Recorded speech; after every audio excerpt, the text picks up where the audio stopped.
Hello, welcome to Brocco Lane. Here I have a locomotive in double O gauge for a change, which I've been waiting for a while, which is a Dapol Class 59. And the reason I wanted one of these is I remember seeing the National Power version at Peak Forest when they were new, and I always liked the livery. So here is the double O gauge Dapol Class 59 in National Power. So this is out of the box and on the layout. This is called Vale of Glamorgan, and it's number 4. And you can see I've put the etched plates on, which come in the box. I don't know they're etched or actually plastic, but they're very good anyway. I think they are etched, they must be. A couple of minor modifications I've made to mine is when it came from the factory, in between the bogies here you can see some copper pickup strips, and I've just put some grey paint on those. And I've also painted the wheel faces grey as well. I don't know whether that's quite accurate or whether there should be a rust colour, but we could say it's quarry dust or something. I just don't like the metal wheels that they come with. You get different options for the front. That end I've gone for the realistic appearance with no copper on, or the fake coupler and pipes, and that end I've actually fitted a KD, but I've actually painted that KD grey, so it doesn't show up quite as much as it would do, and I think the real ones were grey as well.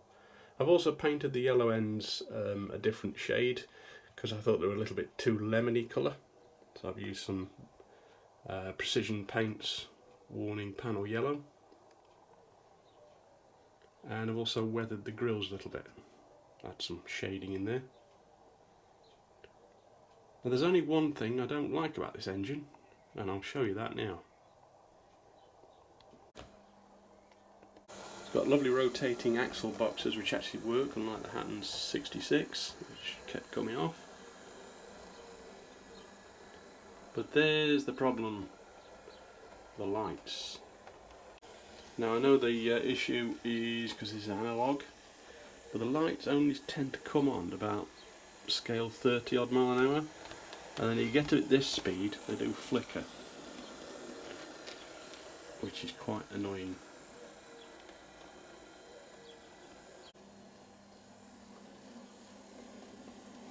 See what I mean? At that speed you get that. I know DCC chipping it would solve that, but it's a lot of, you know, and I'm not DCC at the moment, so I've been changing everything to DCC. So that's the point, the 30 on the controller where it flickers. Less than that, they're not on at all. Over that, they're on normally. So just increasing the speed slightly makes them on all the time, as they should be. But anything less, and they're off altogether. So they go just a touch slower and they don't come on at all. Or actually the cab lights flicker a little bit. So I know what you're thinking, I should go DCC, but it's not a problem you get with all engines. In fact, a lot of locomotives, you turn the power on and the lights come on before it starts moving, even on analogue.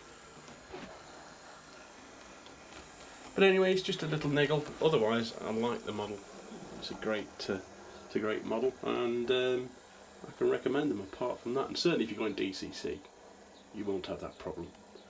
But we'll just finish off with some views of it running around the club layout, pulling some wagons. Thanks for watching. I'll see you next time. Bye bye.